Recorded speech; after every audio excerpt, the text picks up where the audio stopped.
Assalamu alaikum wa rahmatullahi wa barakatuh, muhtaram cematul muslimin.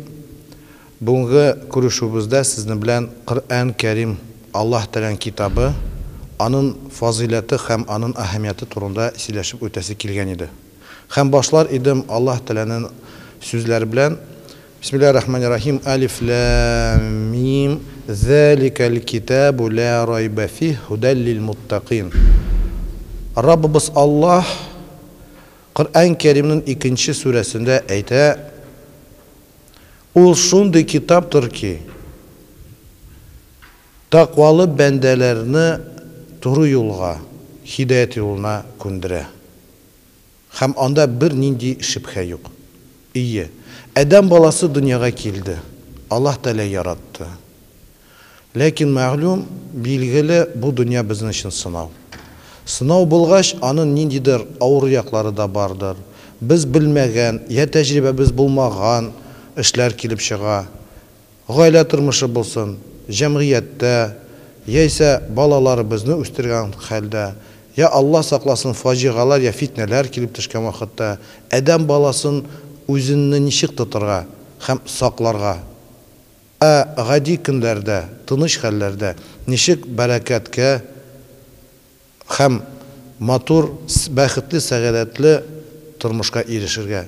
Менә шушы Құр'ан Кәримне Аллаһ Субхана ва Тәгалә, галәмләрнең хуҗасы, Адәм баласын ятим калдырмас өчен дөньяда пигамбәрләр җибәреп, һәм соңгы пигамбәребез Мухаммад саллаллаһу алейһи ва саллям аша Құр'ан Кәрим индерде 23 ел дәвамында. Әлбәттә, Құр'ан Кәрим ул зур Аллаһ Тәаләнең безгә бүләге.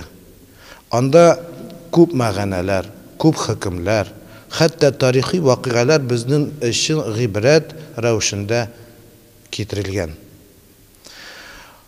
Мәсәлән, Аллаһ Субхана ва Тәгалә Құр'ан Кәримдә әйтә: "Кул хуа лиллазина аману шифа ва худа."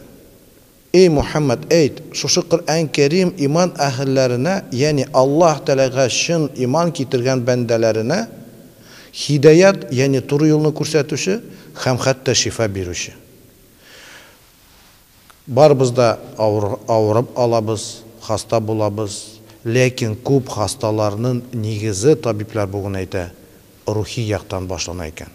Менә ичке безнең галәмебездән, хәтта калбыбыздан, җирагыбыздан. Әгәр дә алар тизек түгел икән, алар сәбәпче була хасталарга.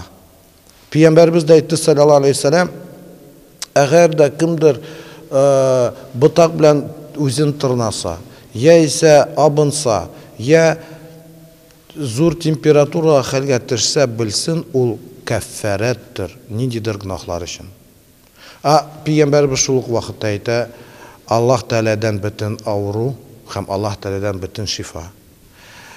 Құр'ан Кәримне укыган хәлдә без шифаланабыз. Әлхәмдүлиллаһ. Хәтта Аллаһ Тәалә әйтә: "Әлә бизикриллаһи татмаиннул кулуб." Аллаһ Тәаләне искә алу белән сез тынычланмассызмы? Әлбәттә, безгә тынычлык кирәк. Әгәр дә безнең ичке галәмебез тыныч булса, ул вакытта тышкы якта да безнең хәрәкәтләребез дә, тәнебез дә, фигыльләребез дә дөрес һәм матур була. Үзебез эшендә һәм янә тирәбездә яшәгән кешеләребезгә дә. Ие, Құр'ан Кәримне укырга кирәк. Аның өчен савабы да бар. Пәйгамбәрбез әйтте саллаллаһу алейһи ва саллям: бер укылган хәреф өчен 10 дәрәҗә савап бирелә. Құр'ан Кәримнең Әл-Фатиха, Әл-Хәмд сүрәсендә генә ничә хәреф бар. Шуларны без 10-га тапкырласак күпме савап. Шулай Пәйгамбер әйтте саллаллаһу алейһи ва саллям: "Хайракум ман та'алламал Кур'ана ва 'алламаху." Сезнең иң хәерлегез Коръәнне өйрәнгән һәм өйрәткән. Бу да безнең өчен. Шулай без беләбез, Коръән Кәрим ахирәттә безнең өчен шәфәгатьче була.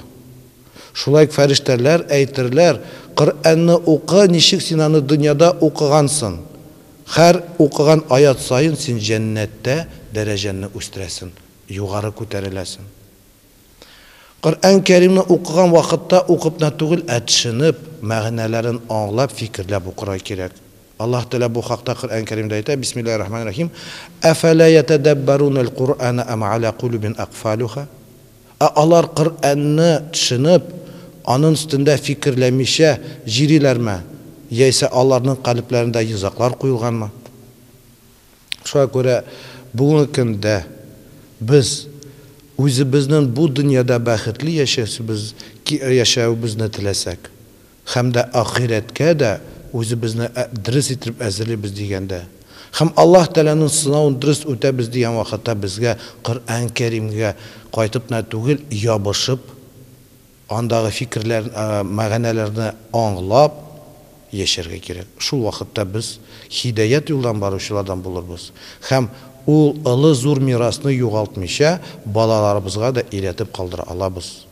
Без барыбыз да мохтаҗ Аллаһ сүзенә, Аллаһ Тәгаләне яратуга һәм иминлеккә, бәрәкәткә. Иншалла, Аллаһ Субханаһу ва Тәгалә муяссир җиңел кылсын Аллаһ Тәгаләнең китабын укуга һәм шушы китап буенча яшәргә.